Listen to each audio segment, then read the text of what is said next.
produced right before the all the schools of thought inside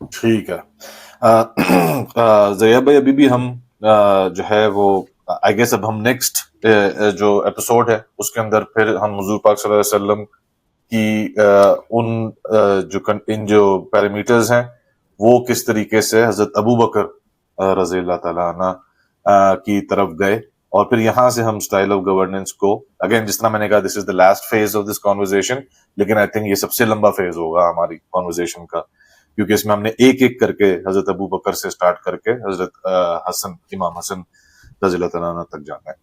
چلیں sir, thank you so much. I think time بھی کافی ہو گیا ہے. میں اب ہم کوشش کریں گے دریا بھائی، آئی نو یو ار سلامڈ، بٹ پلیز کوشش کیجیے گا کہ we can get together soan.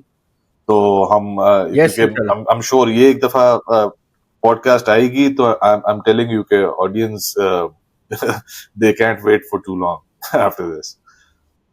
And نہیں same انشاءاللہ ابھی likewise کرتے for ہیں me. عید میں، عید کی چھٹیاں اور وہ سارا کچھ بھی آ گیا تھا. میرا کچھ ود ان پاکستان ٹریول بھی تھا، اس لیے کافی ڈیلے ہو گیا، لیکن انشاءاللہ اب اس کو ہم ذرا جلدی کریں گے انشاءاللہ اس کی کنٹینیوشن انشاءاللہ. چلو زبردست. تھینک یو سو مچ ذریعہ بھائی آپ کے ٹائم کے لیے. انشاءاللہ we'll get together you soon. Welcome, any time, any time. Thank you very much. اللہ حافظ. السلام علیکم.